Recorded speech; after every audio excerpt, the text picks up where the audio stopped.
Bienvenue sur la Lutte planétaire.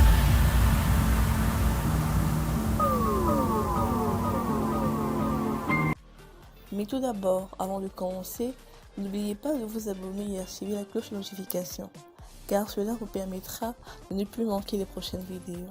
Let's go! Quittant Paris où il a rencontré Emmanuel Macron, le président sénégalais Macky Sall a fait un arrêt ce samedi 28 octobre 2023 à Abidjan pour s'entretenir avec son homologue ivoirien Alassane Ouattara.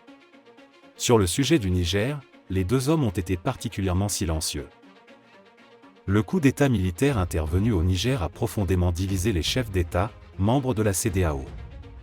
Au moment où le Togolais Faure Gnassingbé s'emploie à maintenir un cadre de discussion et de dialogue avec la junte militaire qui a pris le pouvoir, d'autres chefs d'État francophones comme Macky Sall et Alassane Ouattara n'avaient pas caché leur volonté de faire recours à la force pour rétablir le pouvoir de Mohamed Bazoum. Les sorties médiatiques de Macky Sall et Alassane Ouattara après les sommets extraordinaires de la CEDEAO sur le Niger étaient on ne peut plus claires. Je voudrais dire que la CEDEAO ne peut pas accepter cela. Ils gardent le président Bazoum en otage. Je considère personnellement qu'il s'agit d'un acte terroriste. Et nous ne pouvons pas laisser cela continuer. Nous devons agir. Ce coup d'État n'est pas acceptable. Nous devons y mettre fin. Et j'espère que ce sera unanime, mais nous y mettrons fin, avait déclaré le président ivoirien avant de s'engager à fournir environ 1100 soldats à la force de la CEDEAO.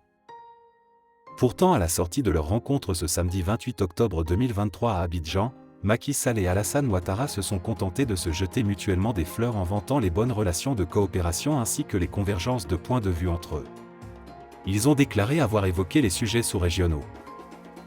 En ce qui concerne l'intervention militaire au Niger, les deux hommes ont été moins loquaces.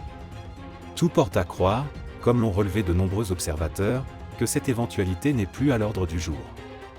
Le capitaine Ibrahim Traoré a signé, au cours de la semaine, d'autres décrets portant création de cette brigade d'intervention rapide, BIR. Le ministre de la Défense, le colonel-major Kassoum Koulibaly, est élevé au grade de général de brigade, à compter du vendredi 27 octobre 2023. Le titre est également accordé au chef d'état-major général des armées, le colonel-major Célestin Saint-Poré, pour compter du 1er novembre 2023. Le mercredi dernier, le capitaine Ibrahim Traoré a créé, par décret, au sein des Forces armées nationales, cette bataillon d'intervention rapide, BIR, portant à 20 le nombre de ces unités au sein de l'armée. Ces nouvelles entités, stationnées dans les garnisons de Gourcy, de Gaoua, de Kongoussi, de Banfora, de Solenzo, de Bogandé et de Gaïri, seront toutes commandées par des officiers subalternes, précisément des capitaines.